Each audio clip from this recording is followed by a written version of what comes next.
parents understand the changes, the type of education that will come into the lives of the children. अब ये जरूरी आज क्यों हुआ?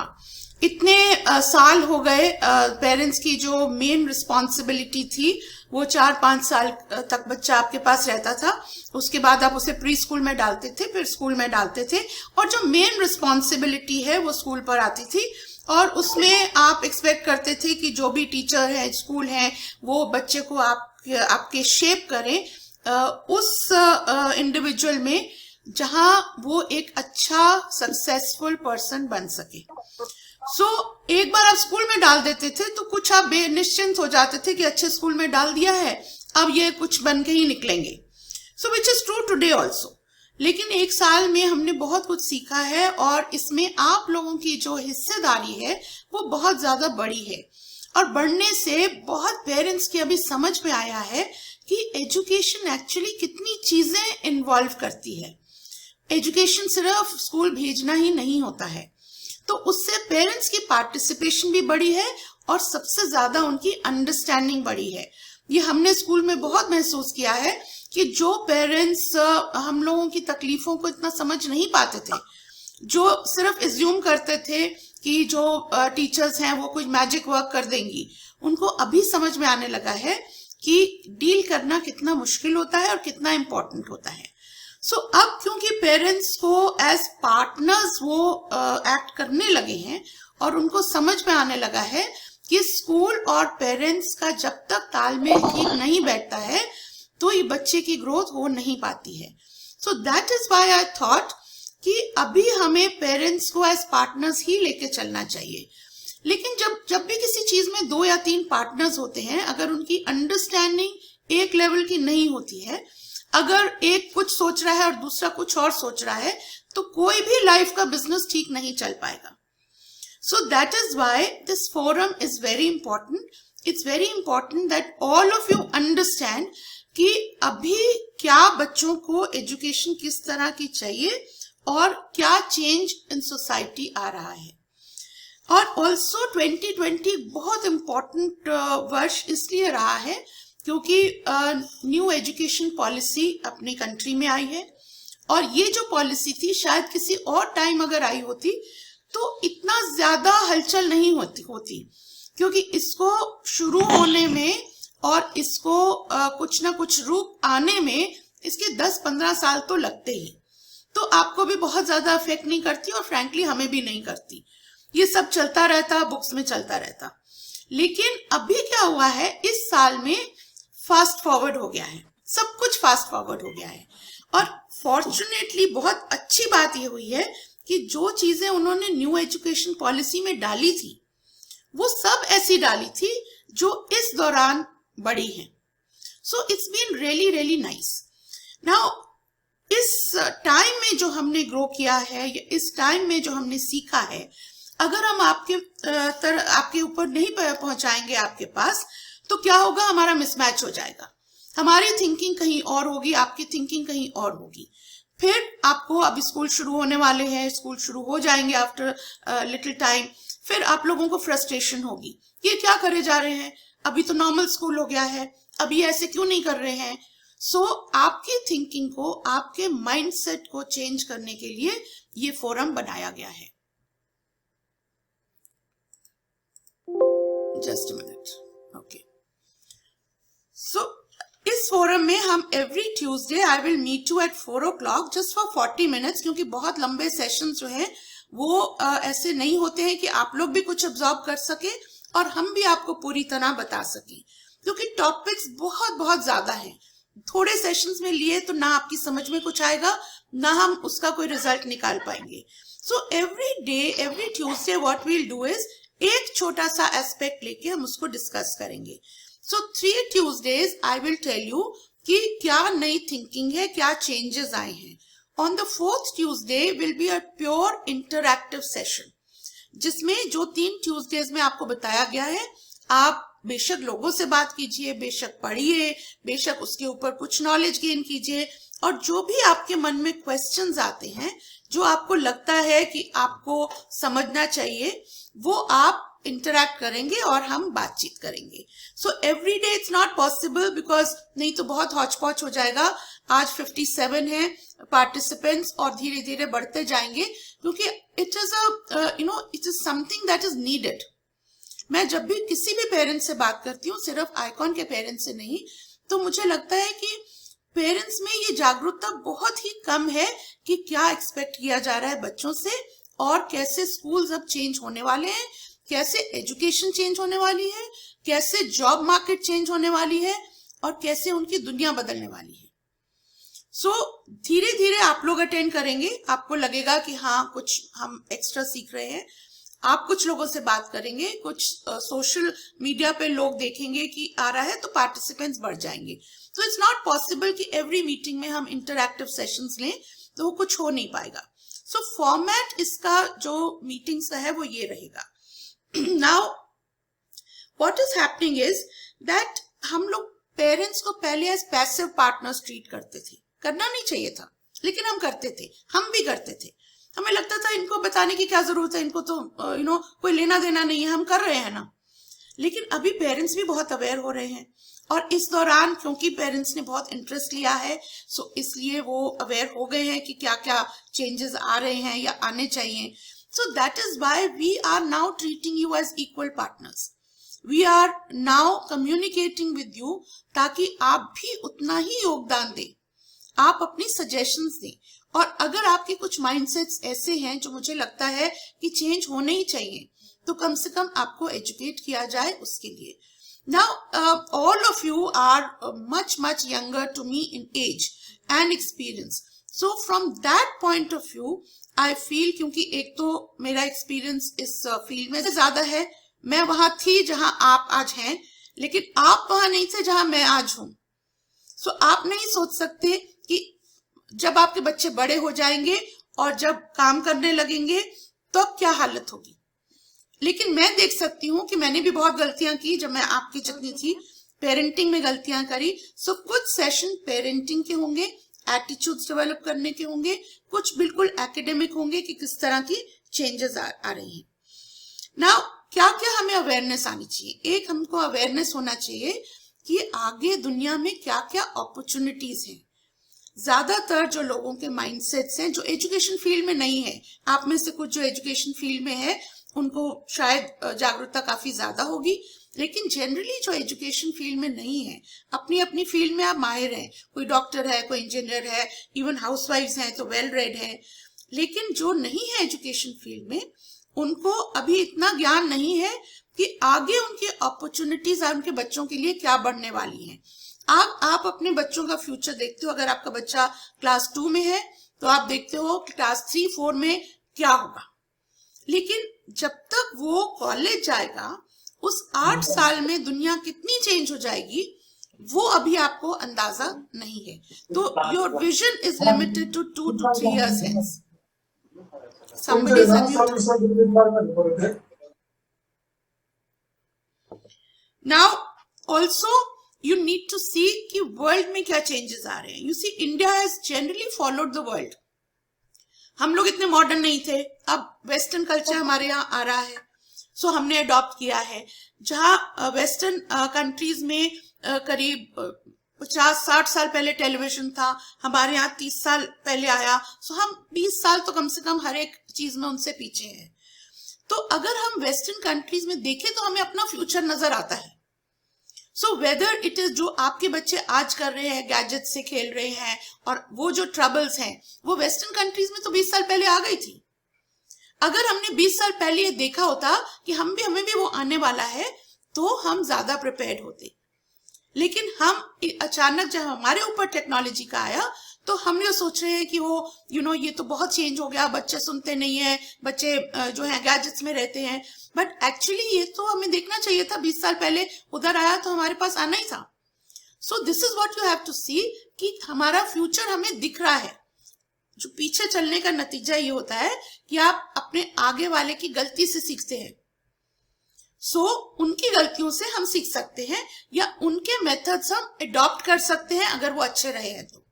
So that is why we have to see the changing environment of the world. Then future में क्या skill जरूरी होने वाली है। आज हम सोचते हैं सबका फोकस यही है कि बच्चा जो है क्लास में अच्छा करे, फिर वो टॉप 10 में आए, फिर वो टॉप आए। टॉप क्यों आए? क्योंकि not because it's making a difference in 3rd, 4th, 5th standard, लेकिन वो आगे चल के 10th को टॉप करे। 10th टॉप क्यों करे और ज्यादा अच्छे मार्क्स क्यों आए? ताकि उसे साइंस मिले। साइंस क्यों मिले? ताकि उसे इंजीनियरिंग या मेडिकल मिले। So our thinking is in one narrow limited frame. ये सब देखते हुए हम अपने बच्चों को जो है वो अभी से वैसे ही रेज कर रहे हैं। लेकिन क्या ये जो चीज है ये वैसे ही रहेगी 20 साल बाद? Will it matter so much that your child has become a doctor और एन इंजीनियर? तो क्या स्किल्स होंगी जो बच्चे को तब चाहिए होंगी? So this we will discuss. Traditional हमारे जो मेथड्स हैं बहुत अच्छा है। You see now the world is coming back to India. Indian methods, Indian sciences, all that. So अगर वर्ल्ड पूरा घूम के वापस आ रहा है तो क्यों हम निगेट कर रहे हैं अपनी ही चीजों को? तो हमको क्या अच्छी चीजें हैं जो हमें संभाल के रखनी चाहिए, जिनको हमको फॉलो करना चाहिए, तो हमारा शॉर्टकट हो जाएगा। हम पूरा ऊपर से इतने साल घूम के वापस नहीं आएंगे। हम अभी से ही अपने जो बच्चों को ट्रेन करें ताकि वो वहीं रहें। So these are another things you have to understand. Then technology क्योंकि हमारी लाइफ में आ ही गई है, उसको तो हम कुछ भी नहीं कर सकते हैं। We can not do a thing about what has come to us. So एक इंटेलिजेंस की बहुत अच्छी डेफिनेशन है। I won't ask you because otherwise you'll all unmute yourself. But normally intelligence की definition सब अलग अलग बताते हैं और बहुत पेरेंट्स को क्या समझ में आती है, ये मेरा बच्चा बहुत इंटेलिजेंट है, मतलब कि उसके मार्क्स बहुत अच्छे आ रहे हैं। सो ज्यादातर पेरेंट्स जो है मार्क्स से इंटेलिजेंस को वे करते हैं। लेकिन इंटेलिजेंस की सबसे अच्छी जो डेफिनेशन मैंने अभी तक पढ़ी है वो है changing to environment or adapting to environment is intelligence. So अगर एक चूहा है और चूहा जो है वो रोज एक घर में आता है और देखता है कि उसके साथ वाला चूहा एक टॉफी खा के मर गया। अगर उसने वो टॉफी देखकर और नहीं खाई और वो उसके आसपास घूम के चला गया तो वो उसकी इंटेलिजेंस है, क्योंकि उसने अपने एनवायरनमेंट से अडेप्ट कर लिया। उसने देख लिया कि ये जो चूहा है ये इससे खा के मरा था, अब मुझे इसके पास नहीं जाना है। So similarly we have to adapt to changing environment. All the time we can't think कि ये अच्छा नहीं है, ये नए लोग क्या कर रहे हैं, आजकल के बच्चे जो भी हैं they are a product of the environment. उनसे कैसे डील करना है ये हमको सीखना है। उनको क्रिटिसाइज करके तो हम कुछ नहीं कर सकते हैं, क्योंकि जो उनका एनवायरनमेंट था वो तो आ ही गया है। अब हम उससे कैसे डील करते हैं, दैट इज आवर इंटेलिजेंस। अगर हम में से कुछ भी लोग ये सिर्फ कहते रहते हैं कि मुझसे तो ये मैनेज ही नहीं होता, ये बच्चा जो है ये इस तरह का हो गया है, सुनता नहीं है, या आजकल के बच्चे जो है वो इन आदतों में चले गए हैं। So actually who is responsible? We. हमें अंदर देखना है कि हम पहली बात तो समझ क्यों नहीं पाए, सेकेंडली अगर समझे तो उसके लिए कुछ कर क्यों नहीं पाए, और अब जब ऐसा हो गया तो हम उससे एडजस्ट क्यों नहीं कर रहे हैं। But that definitely does not mean कि जो भी आपके बच्चे गलती करें वो आप अपने ऊपर लेके अपने को ब्लेम करें और उसे छोड़ दें। Because now what we have to teach children is एक बहुत ही important चीज which I'll take up in one major session is developing attitude in a child. उसको responsibility का attitude कैसे करना है उसके अंदर accountability कैसे करना है, जो हर चीज के लिए किसी और को blame नहीं करे, अपने को blame करे। तो ये चीजें we will be discussing in other sessions. Now what is happening is क्योंकि इन दिनों कोई बाहर तो जा नहीं सक रहा था, सो इसलिए ऑनलाइन सेशंस बहुत हुए और उसका हमें ये फायदा हुआ that during this period I have been interacting with the best in the field. जो चीजें अहमदनगर में बैठकर मुझे कभी अपॉर्चुनिटी ही नहीं मिलती कि मैं इतने ग्रेट माइंड्स के साथ बैठकर कोई इंटरैक्शन कर सकूं, वो मुझे इस दौरान मिली। The best of people in education, बाहर के बड़े बड़े स्कूल्स के प्रिंसिपल्स, कॉलेज प्रिंसिपल्स, या बाहर के जो जिन भी लोगों ने अचीव किया है उनसे, सो ये जो इंटरेक्शन था उससे हमारा भी मेंटल होराइजन बहुत बड़ा, हमें भी न्यू थिंकिंग के बारे में बहुत कुछ पता चला जो शायद हमें अहमदनगर में सिर्फ बैठे रहते तो नहीं समझ में आता। अब वो चीज जो है सब अगर मेरे अंदर आई है, मैं आपको नहीं दूं तो उसका कुछ फायदा ही नहीं है, क्योंकि इतनी नॉलेज का मैं अंदर क्या करूंगी। तो मुझे वो शेयर करनी चाहिए उनके साथ जो इसका कुछ कर सकते हैं। और कौन कर सकता है? टीचर्स कर सकते हैं और पेरेंट्स कर सकते हैं।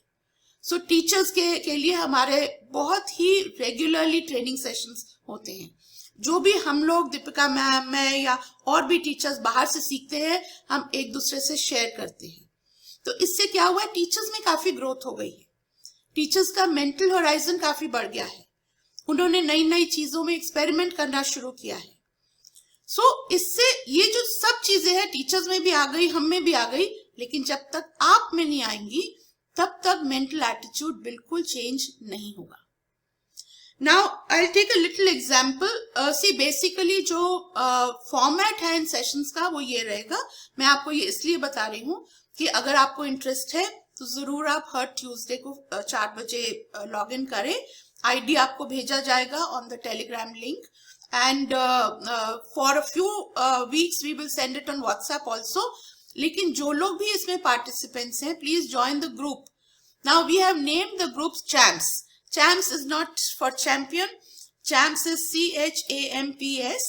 C is for committed, H committed to honoring and motivating parents and students. So basically it's a forum जहां हम पेरेंट्स स्टूडेंट्स को मोटिवेट करेंगे, ऑनर करेंगे for their will to learn. After all ये जो 64-65 पार्टिसिपेंट्स हैं, nobody has forced you to come. You have come of your own accord because you were willing to learn. You thought maybe हम जो है, ये जो इच्छा होती है इंसान की सीखने की, वो नहीं मरनी चाहिए। सो हमारे में नहीं मरी, हमारी टीचर्स में नहीं मरी, और अब पेरेंट्स में जो है ये बिल्कुल नहीं मरनी चाहिए। Because you should be the ones who should gain all this knowledge and help your children.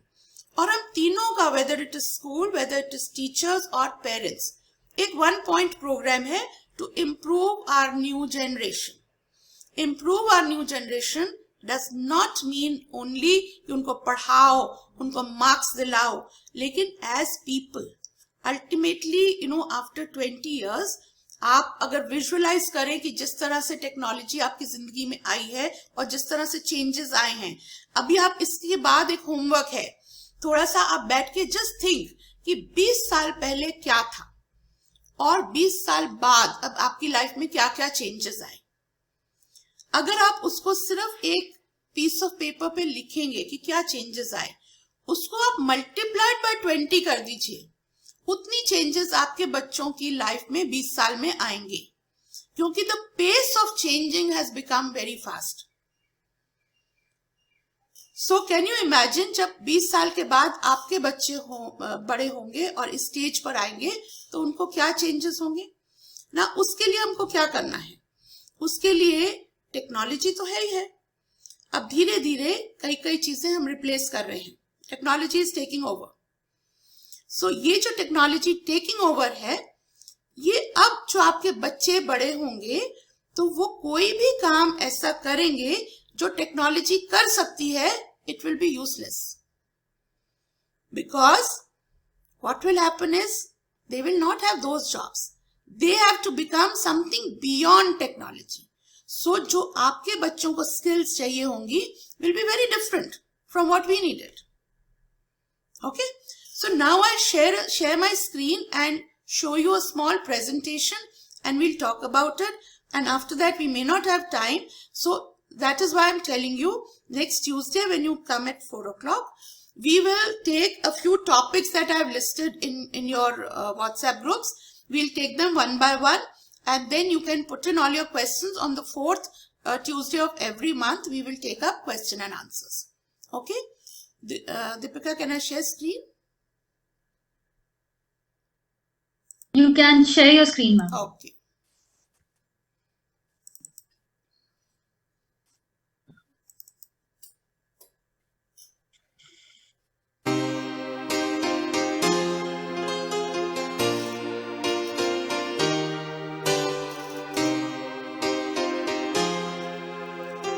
So this is welcome to this whole webinar in series.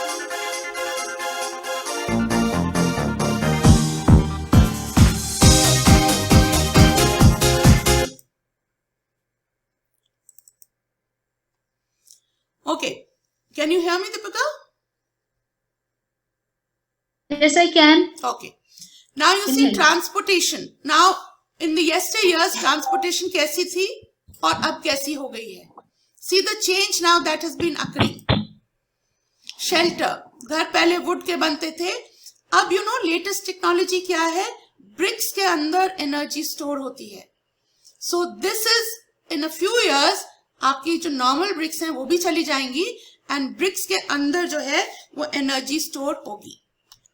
Now printing पहले कैसी होती थी, अब 3D प्रिंटिंग होती है. 2 मिनट में जो है वो प्रिंट आउट से निकलते हैं, आपके 3D निकलते हैं.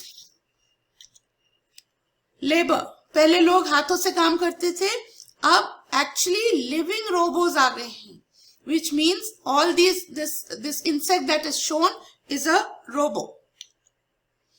कम्युनिकेशन, याद होगा इतना तो ये कम्युनिकेशन में आई थिंक जो चेंज आया है बहुतों को याद होगा कि उस तरह के फोन्स और अब मोबाइल फोन्स. इंटेलिजेंस के लिए पहले हम अपने दिमाग पर जोर देते थे, अब आर्टिफिशियल इंटेलिजेंस आ गई है. आपके बच्चों ने जरूर कुछ प्रोजेक्ट्स बनाए होंगे, कुछ टीचर्स ने बताया होगा, because they have learned artificial intelligence. ना पहले गेम्स खेलते थे, कैरम खेलते थे, कार्ड्स खेलते थे, वो गेम्स खेलते थे. अब आपके बच्चे वर्चुअल रियलिटी गेम्स खेलते हैं. लेकिन इन सब में हमारे क्लासरूम्स में क्या चेंज आया है? Classrooms, if you see structure of classrooms, पहले भी वही था, अब भी वही है, लेकिन बोर्ड्स चेंज हो गए हैं, that is all. Otherwise the classrooms are the same.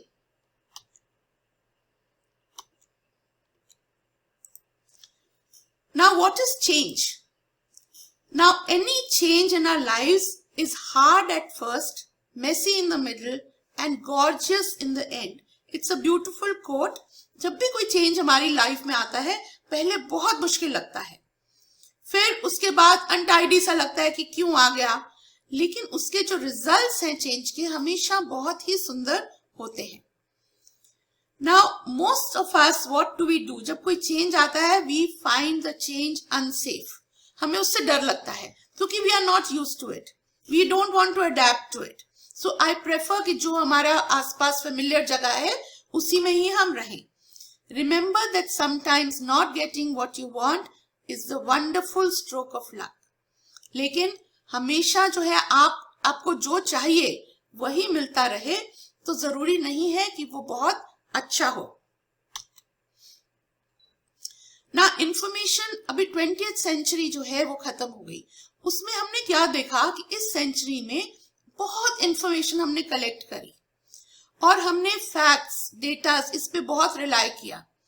तो that is why 20th century तक जो एजुकेशन थी हमारी क्या रही, हमारी रही बुकिश नॉलेज. बुक में हम पढ़े, उसको याद करें, फैक्ट्स याद करें, टेबल्स याद करें, यू नो जो भी किताबों में लिखा है वो रट लें और फिर उसको प्रोड्यूस करें. So this was till the 20th century. Now from the 21st century where are we going? We are going from our agricultural age to a conceptual age. Conceptual age जो माइंड में imagination होता है. In case you want to. So yes, anybody